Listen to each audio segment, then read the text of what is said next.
good afternoon, classmates. Our report is the country United Kingdom. So let's start.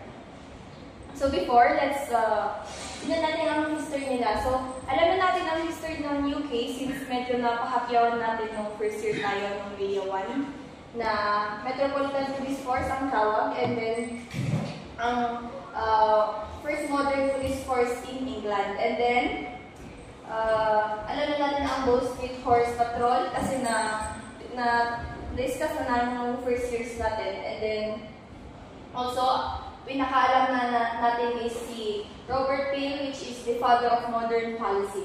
Next. And then, dito naman na tayo sa insignia. We can see that this is from highest to lowest na rank nila. So, from commissioner to constable. Next. And sa police structure naman is police service in the UK are organized around 2 legal entities. So, dalawa daw. Dalawang mahati yung police services nila, which is the police constable and the police force. So, police officers is going to hold the office of constable, and every police officer is a member of police force. So, lahat ng police is member sila ng police force. And sa UK, they are all lahat is 48 civilian police force. And then, sa Metropolitan Police Service structure, meron naman silang 5 directorates, which is the frontline policing, specialist operations, Met operations, and professionalism, and Met HQ headquarters. And punta naman tayo sa legal and policy framework. Having developed the bold strategy, commanders should consider the statutory and common law powers and obligations that apply. So, dapat kinoconsider yung mga statutory and mga common laws, powers, and obligations na dapat i-apply dun sa UK. And then, we must remember that all commanders should be fully conservant with the Human Rights Act of 1998 and should consider seeking the advice of specialist advisors as a part of decision-making process. So, dapat alam nila yung Human Rights Act of 1998 na i-consider nila, and they must advise or seek advice with a specialist. Next. And then, we have the best practices of UK. We have the policing by consent, professionalization, ethical standards, community policing, data-driven policing, transparency, and accountability. So, sa policing by consent, dapat may consent everyone sila. So, they cannot, hindi sila huhuli or hindi sila huhuli pag walang consent or there is no consent. And professionalization and ethical standards. So, may ethical standards silang sinusunod. Like, halos lahat naman is may lahat talaga dapat may sinusunod na professionalization and ethical standards. And community policing, I think one of the good sa UK is maganda yung community policing nila, and data-driven policing and transparency and accountability. So yung mga dun sa police, dapat transparency lahat yung mga ginagawa nila, and accountability rin dapat nakikita ng community, not only the police agencies but also the community, dapat transparency, kita-kita lahat. And then, areas for improvement, at yung mga kailangan nilang i-improve. Although, improve na yung UK compared to Philippines, advance ang UK, pero systematic issues, there are some problems na nagkakaroon talaga ng systematic issues. Hindi may iwasan ang systematic issues. And then, vetting and disciplinary process.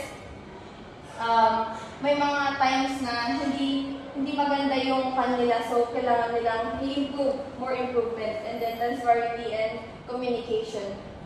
Communication kasi isang magandang way or isang way para maganda yung policing or yung structures ng PNP. Dapat maganda yung communication nila, clear and well yung communication process dapat ng mga agencies. So, international recognition of United Kingdom. So, professionalism and expertise. So, dito, as we all know, matagal lang talagang advanced technology, advanced UK. That's why professionalism and expertise, madami silang expertise. For example, expertise nila is mga sa forensic unit. Masyado silang advanced technology. That's why maganda yung process nila sa pag-conduct or pag-process ng mga yung mga investigations, thorough investigations, and global policy model. So parang sila yung isang number one na nagbe-base ng other countries, yung mga policy nila, yung mga styles nila. Kasi matagal lang na-develop yung policy ng UK, kaya globally siya parang ina-adapt ng other countries. And international partnerships, since UK is, kasabi ko na nga, advanced ang UK, kaya madami siyang partnerships with other countries. And then international contributions, peacekeeping and security, counterterrorism, cybercrime, human rights, and policy. So, dito hindi masyadong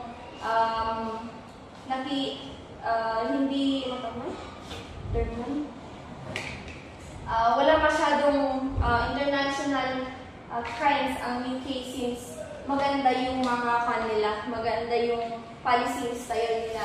So maganda yung peacekeeping nila, counterterrorism, cybercrime, human rights, and policy.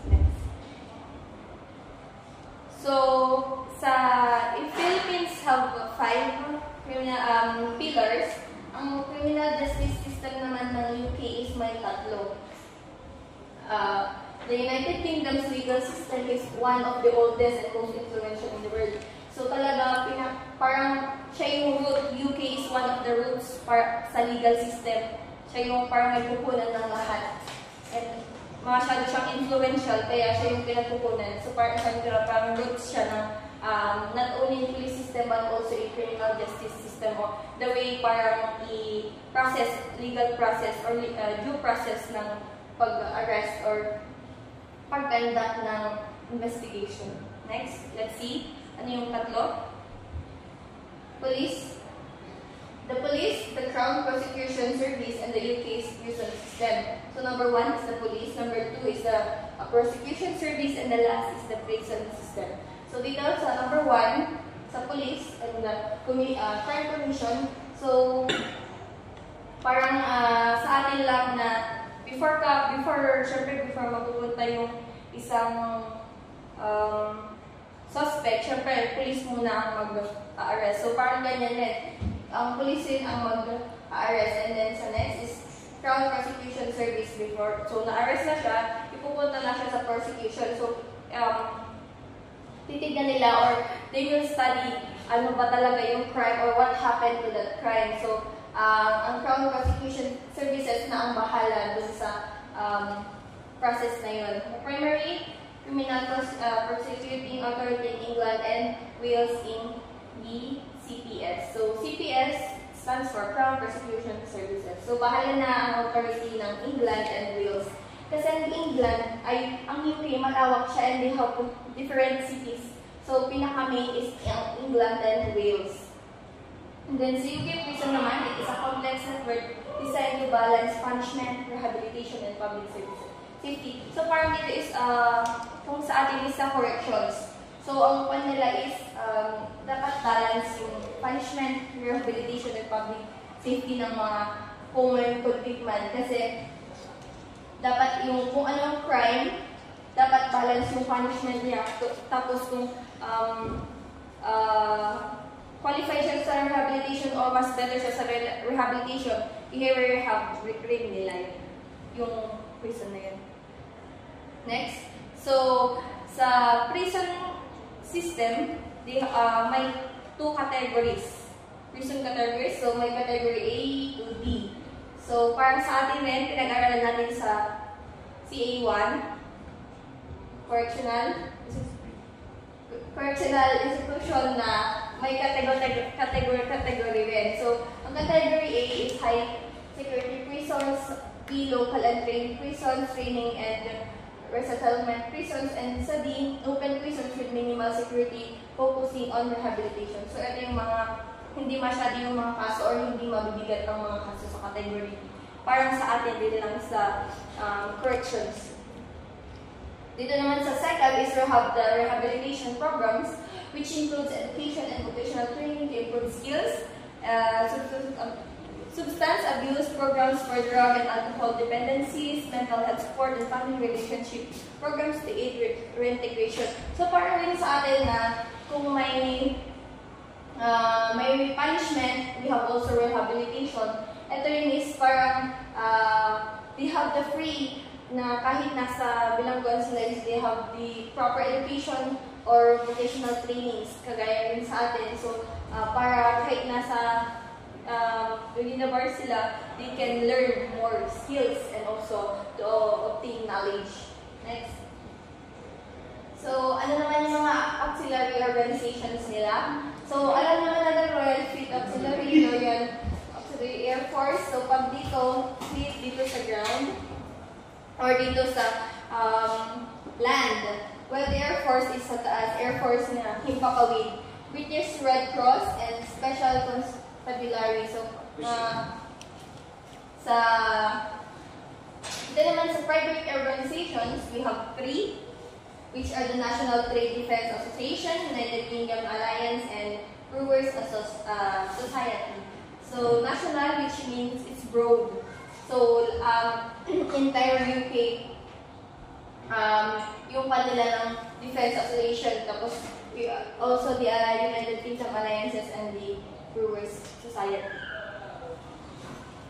So, sa local government unit naman, they have, dahil malawak ang malawak ang UK, parang na-divide siya ng 4, which is the England, Scotland, Wales, and Northern Ireland. So, parang hati-hati siya. So, para sa England, may mga different convents sila, different laws na wala sa Scotland, ganun. Kasi nga malawak siya, so parang hati-hati rin siya. They have different laws rin naman. And strategies and programs regarding drug suppression. So, Fraud Friends Program, Illicit Project, UCAT, Addiction Awareness Education Program. So, these three is parang ito yung mga programs para maiwasan yung mga or to prevent using drugs. So, from Friends Program, the word friends, so they will ang kakausapin nila or they will parang sa atin lang na magbibigyan ng brochures or they will give lectures, illicit program, projects. So, they may mga projects din na ini-implement. Since mas advanced ang UK, mas maganda yung pagkuhan nila ng mga ganyang bagay. Like for example, drugs, mas easier nilang ma-detect. And UCAT, Addiction Awareness Program, Education Program, seminars, more on seminars or mga nagbibigay ng brochures, pamphlets sa mga community or students to give education. Next. So, roles in crime investigation. Roles in forensic crime investigation. So, first, establishing the crime. Second, linking suspect to the crime scene, identifying victims, collaborating or disproving witness accounts. So, ang first is they will establish or they will see. They will tingnan nila yung crime, and then after that, they will tingnan nila, they will see, they will connect each other yung mga nagada nila kung sino ba talaga yung tinutukoy na suspect, and then they will also identify the victims and the suspects. And the other is collaborating. So, magkakon pa sila, titignan nila, magkakolab sila sa mga kung ano man nag-gather nila. For example, may nakita silang sa forensic is titignan nila kung sino yung mga witnesses na pwedeng makikolaborate na nila. Madami silang isa rin ang UK na na-organize or na-recognize since they have the advanced technology using forensic roles. Maganda yung mga gamit nila, hindi na sila nahihirapan kasi more on technologies or advanced technologies na sila. Advanced yung mga computers nila, so more likely nasa computers na sila, nakasystematic na rin kasi sila, hindi yung manong-manong hahanapin, so nakasystematic na sila. So linking crimes and identifying crime patterns. So linking crimes, tignan nila kung ano yun, and then they will identify what is the crime patterns. Roles in community policing. So first, it is the building community confidence. So ano ba ang role ng police sa community? So first, building community confidence. So pinaka-the best is they will gain the trust and the confidence of the community. Iti-test nila or hindi titest or titignan nila, they will build or gagawa sila ng magandang relationship between the law enforcement and the community para maganda yung trust and the confidence of each other. So and of course, the crime prevention, they will do their best or para walang mangyayaring crime. And then community engagement, like they will mag-i-implement sila ng programs para together with the community. It's either community yung participants sila or vice versa para may community engagement, right? And then supporting vulnerable groups. So titignan nila yung mga vulnerable groups para they will support each other. So parang give and take yung ginagawa nila. And of course, may mawawala promoting crime prevention strategies. So they will promote paano maiwasan ang crime, kung ano ang gagawin nila para makaiwas sa crime, and para peaceful ang every community in that place. So, I guess, ito lang ang i-report ko kasi na-report ko na ata ang karamihan.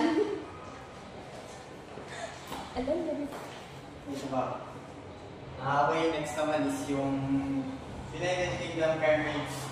Noong September 2024 pa to, updated November 2, 2024. Sa United Kingdom, Scotland, ang crime rate per 1,000 people daw sa UK is 84. Year-on-year difference, minus 4%. Sa England naman is merong 87 people. Tapos sa Wales, 83 crime rate per 1,000 people. Tapos sa Northern Ireland is 0 crime rate per 1,000 people. Ayan.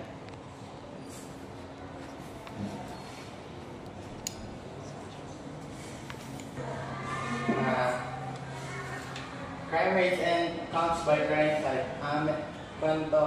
Yung mga crime types na, tapos crime count, tapos crime rate. Sa antisocial behavior, merong 891,236 yung crime count. Yung crime rate naman sa antisocial behavior is 15. Bicycle theft, 57,153. Crime rate is 0.99. Tapos burglary, merong 238,893. Tapos crime rate is 4.14. Sa criminal damage and arson, merong 436 and 782. Tapos merong crime rate na 7.56. Drugs naman is 156,339 at merong 2.71 crime rate. Other crime, ayan, 112K. Other theft, 425K. Yan.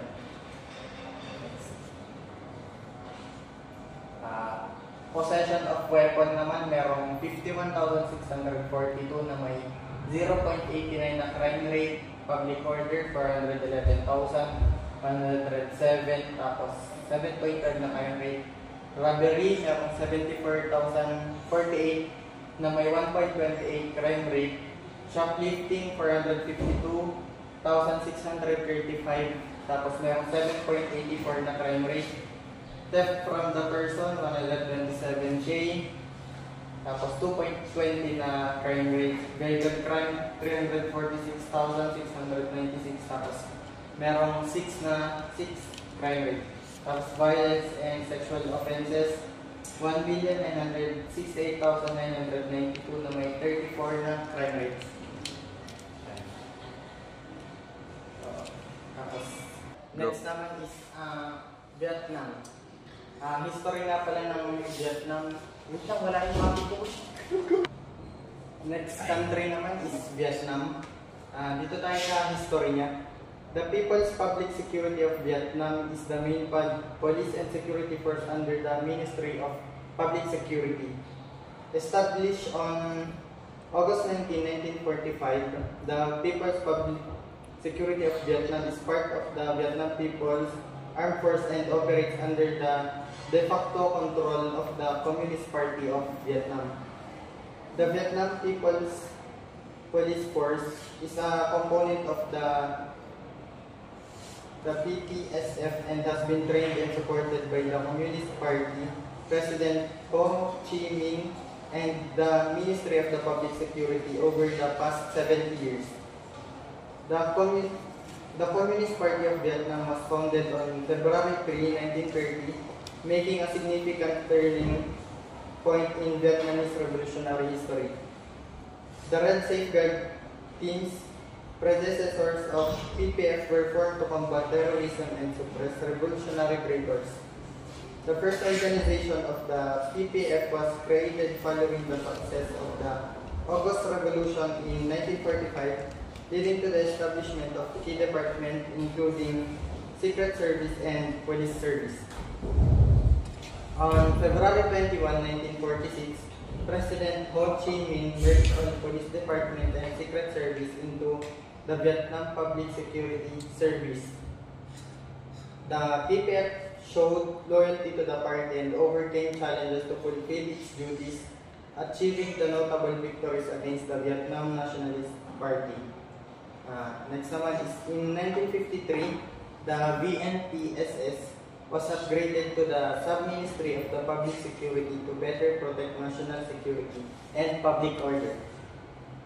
The Ministry of the Public Security was officially established in August 1953, enhancing the PPF's role in protecting the revolutionary government. In June 1956, directives were issued to establish the People's Police Department under the MPS to combat crime and maintain public order. On July 20, 1962, an ordinance was signed that defined the functions and responsibilities of the PPF, reinforcing its importance.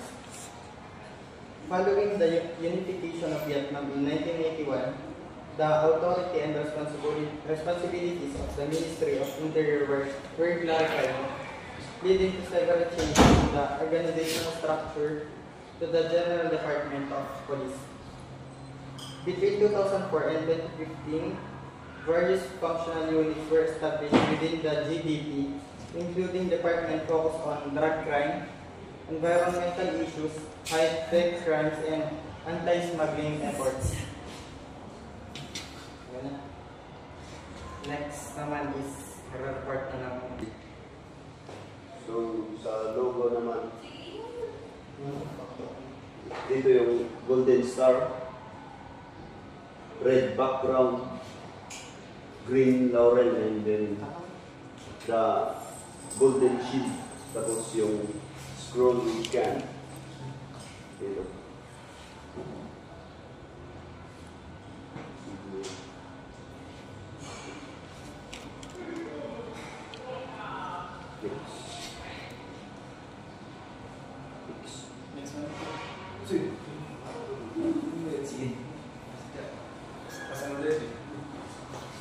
Auxiliary court. PPP legal and regulatory framework.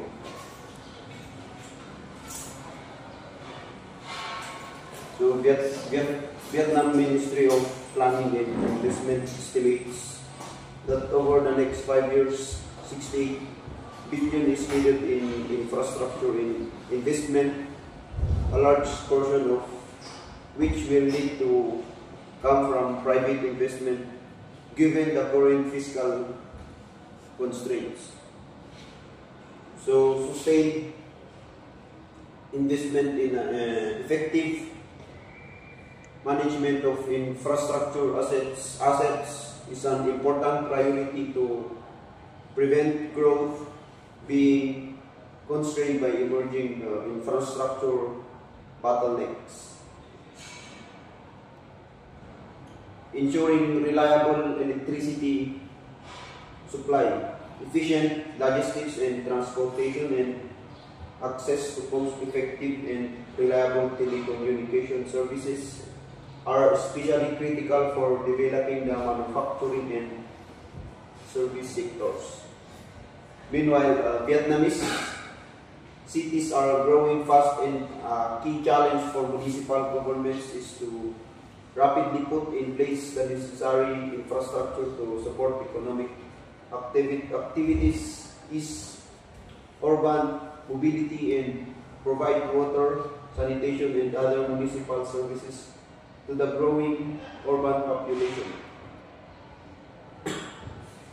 Priority infrastructure in rural areas include investments to expand access to water and sanitation, especially in remote and poor communities. To mobilize that needed private sector infrastructure investment, government wanted to establish a PPP law. The purpose of public-private infrastructure facility activity was to ensure that the various stakeholders within the government were aware of some of the key issues that needed to be satisfactorily addressed in a draft PPP law for it to be fit for purpose. The PPIAF initially supported the Ministry of Planning and Investment with preparing a PPP roadmap aimed at indicating the long-term strategies, policies, and further actions for stimulating Vietnam's PPP program. It focused on strengthening the legal and regulatory framework of Vietnam, focuses on 5 essential areas: the transport, power grid and plants, irrigation, clean water supply, water drainage, and wastewater and waste treatment, healthcare and education, and information technology infrastructure. PPIAF intervention was critical to achieve this outcome, which is an important step in the right direction and indicates the government's legal commitment to domestic and foreign investors and ongoing support for PPP. The World Bank will continue to support the Ministries of Finance and Planning and Investment in socializing and implementing the new law with a view to achieve substantial private capital mobilization outcome in the medium term. This activity is fully aligned with the World Bank objective to foster private sector participation in infrastructure and overall IBRD commitment to increase the mobilization ratio to 25% on average over FY19 to 30. Sa crime rates, sa crime statistics in Vietnam, the level of crime was 37.20. So it is low. Sa crime increasing in the past 5 years, it averaged 54.72%. So moderate. Then worries, home broken and things stolen, 43.48%. Moderate then. Then sa worries being mugged or robbed, 42.87%. Moderate din. Sa worries, car stolen, 38.33%. Low. Worries, things from car stolen, 42.30%. So it is moderate. Worries, attack, 33.5% or low. Worries, being insulted, 35.88%. Worries, being subject to a physical attack because of your skin color, ethnic origin, gender or religion, 18.46%. Then problem people using or dealing drugs, 42.33%, moderate.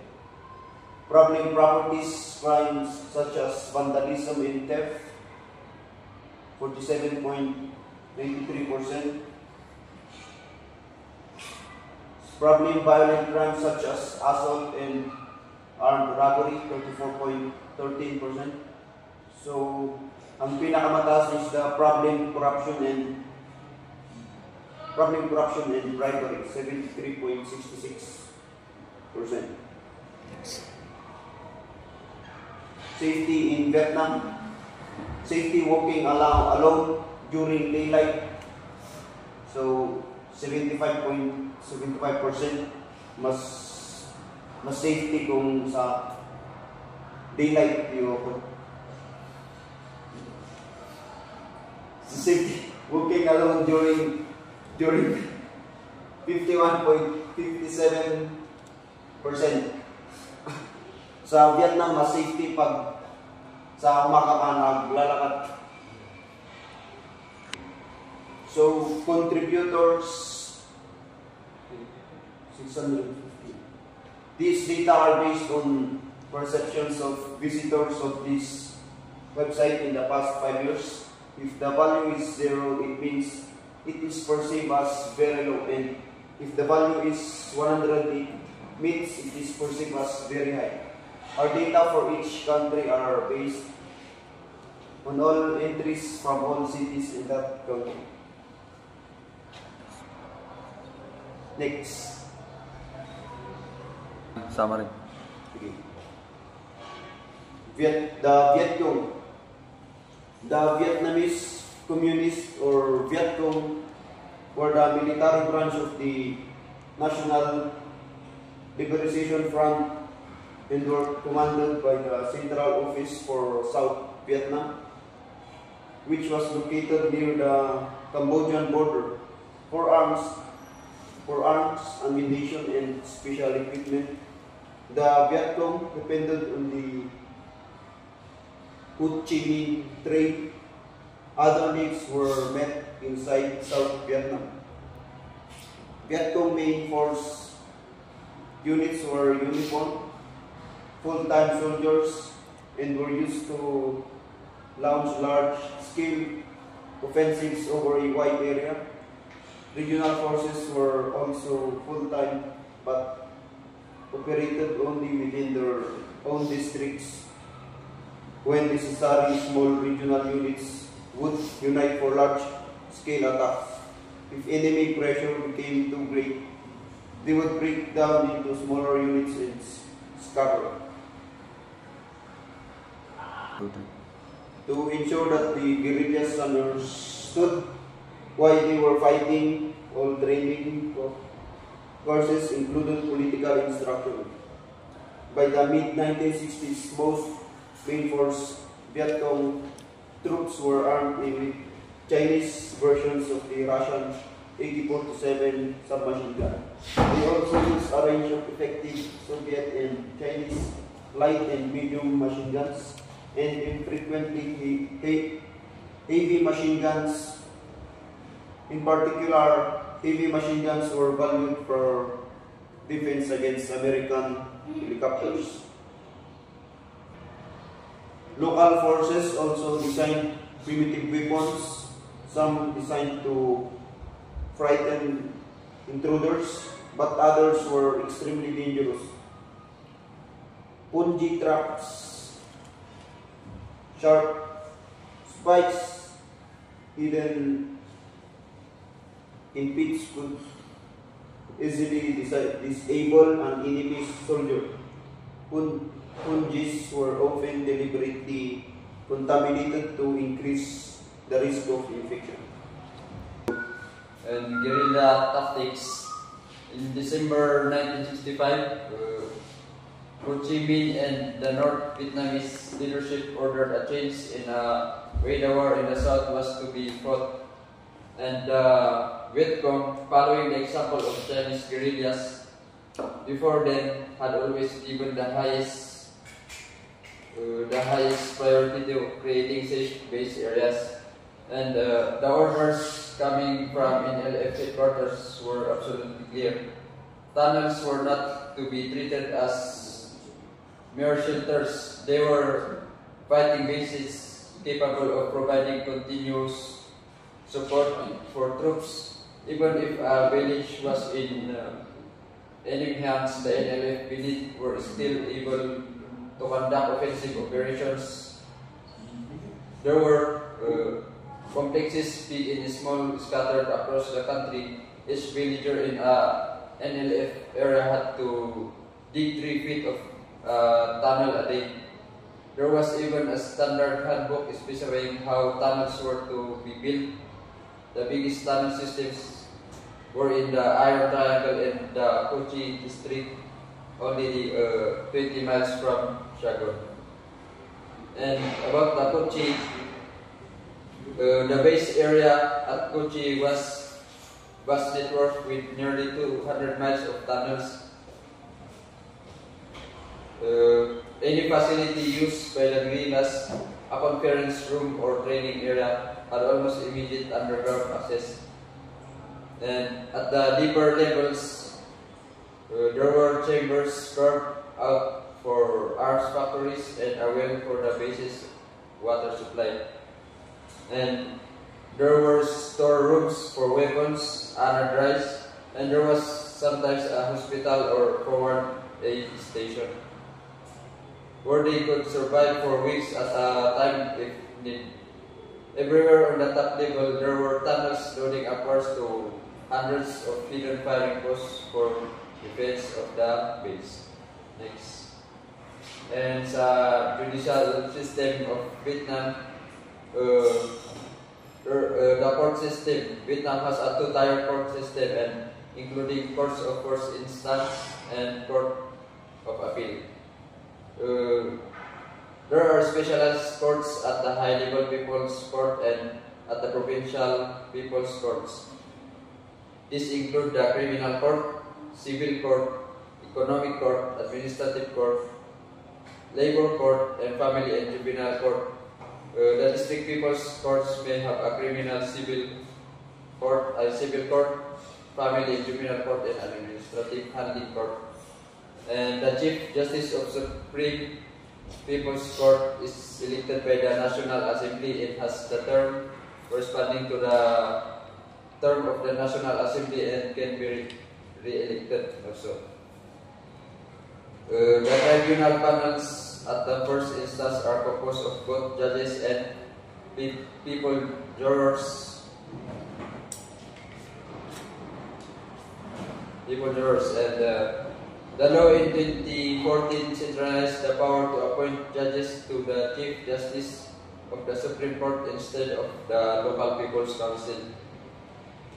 The budget of the local courts, previously decided by the provincial departments of justice, and is now decided by the National Assembly. This intends to make the local courts more independent from the local government. And the government is carrying out a judicial reform program which hopes to improve the operation of the courts. The country is also pressed for changes under the commitments made in its adhesion to the World Trade Organization. And the People's Prosecutor has the mandate of public prosecution and judicial suppression. Similarly, in the structure of the court, the People's Prosecutor is organized into 4 levels: the Supreme People's Prosecutor, the High-Level People's Prosecutor, the Provincial People's Prosecutor, and the District People's Prosecutor. In addition, the People's Prosecutor, there is the Military Prosecutor. And the whole system of People's Prosecutor and Military Prosecutor is under the management and instruction of the Supreme People's Prosecutor. The chairman of the Supreme People's Prosecutor is elected by the National Assembly and the proposal of the state president, and has the term corresponding to the term of the National Assembly and can be re-elected. While in criminal cases, the People's Prosecutor carries out the public prosecution rule. In non-criminal cases, the People's Prosecutor supervises the resolution of the cases and has the prerogative to participate in any part of judicial proceedings except for the conciliation process and panel. In addition, the People's Prosecutor supervises the enforcement of the judgment system of ranks and grades of the People's Public Security Force. Yes. In the system of ranks and grades of the People's Public Security Force are: in general officers, it is subdivided into 4 grades: the general, senior lieutenant general, lieutenant general, and major general. And in field officers, it is also subdivided into 4 grades: the colonel, senior lieutenant colonel, lieutenant colonel, and major. In company officers, captain, senior lieutenant captain, lieutenant, and second lieutenant. And in non-commissioned officers, it is subdivided only into 3 grades: the sergeant, major, sergeant, and corporal. Next. In technical officers and non-commissioned officers, in field officers, it is subdivided into 3 grades: the senior lieutenant colonel, and major. And in company officers, subdivided into 4 grades: captain, senior lieutenant captain, lieutenant, and second lieutenant. And in non-commissioned officers, it is subdivided into 3 grades: the sergeant, major, sergeant, and corporal. And enlisted non-commissioned officers and members, enlisted non-commissioned officers subdivided into 3 grades: the sergeant, major, sergeant, corporal. And in conscripts, subdivided into 2 grades: the first class private and the private. Identification signs of ranks and grades of the People's Public Security Force. Number 1 is insignias of officials, insignias of non-commissioned officers and conscripts, and insignias of cadets.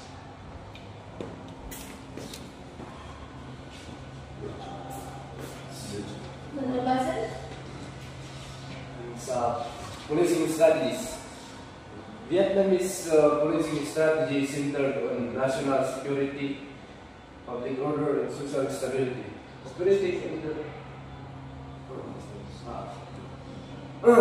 Sa strategies on drug prevention.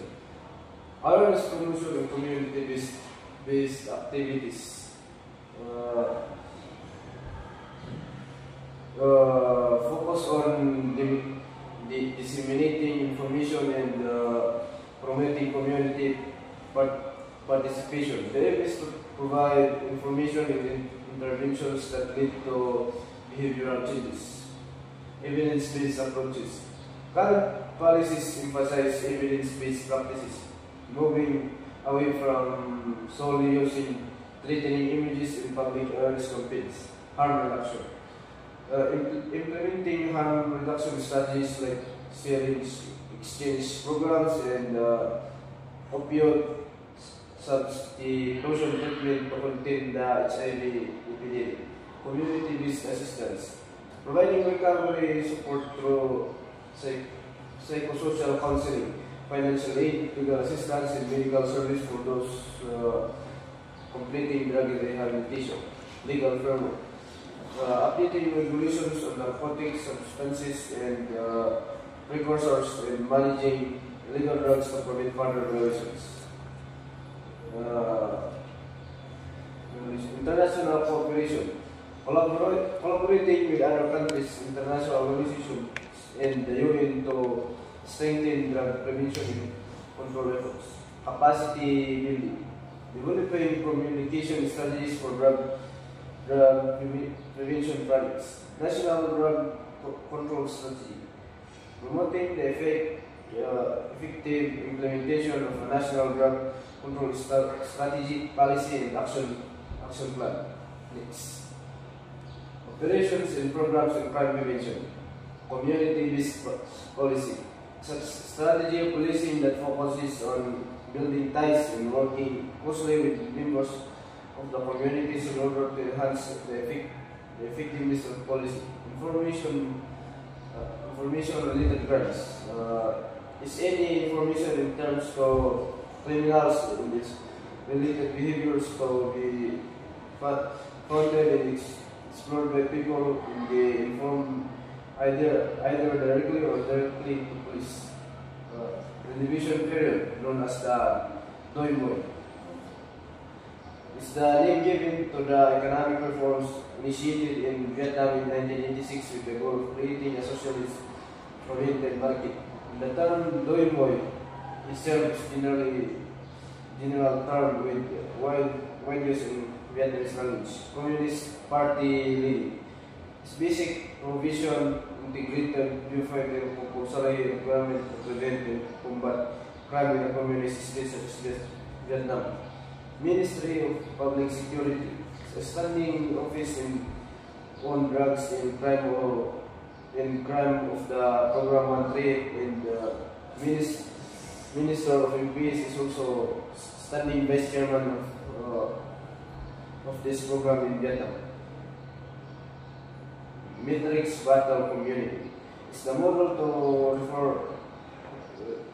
refer a combination between the mass organizations, local communities, and law enforcement offices to prevent and combat crime in Vietnam. Program 13 is known as the National Program on Prevention and Combating Crime in Vietnam. This also is considered as the most important programs in this field. Auxiliary NGOs and private organizations. UNODC, the Vietnamese Ministry of Public Security, recently organized the first police integrity workshop in Vietnam, where experts from different countries and officials from several national ministries meet to discuss ways to address corruption within the law enforcement in the country. Auxiliary forces of the Vietnamese police. These groups work alongside the formal police force to enhance public security. First is the self-defense militia. A paramilitary force that assists the police in security operations, especially in rural areas, supports national defense and response to emergencies like natural disasters. Civil defense force, local security teams that support crime prevention and maintain public order in neighborhoods, assist in handling minor offenses and disputes before involving official police forces. Local government units supporting the police. Vietnam's local administrative system is a key role in security and law enforcement. Police committees. The executive body at provincial, district, and communal levels responsible for public order and safety works with local police to implement security policies and crime prevention initiatives. Federal and Front, a political organization that mobilizes mass participation in maintaining security, supports neighborhood watch programs, and encourages citizens to report crimes. Local police stations. Each district and commune has a police unit responsible for daily enforcement. They conduct ID checks, crime preventions, and community policy efforts. Private organizations and partnership in security. Through the police force and state control, private entities also assist in public security. Private security companies provide security for business, banks, and large units, work under government regulations, and sometimes coordinate with the police in emergencies. Neighborhood watch and community security groups. Local communities from the informal security teams that collaborate with the police in monitoring suspicious activities and crime reporting. And last, business and industrial security partnerships. Factories, hotels, and shopping centers employ security staff that lies with local police, assist in crime prevention, especially in major cities. That's it. Tapos,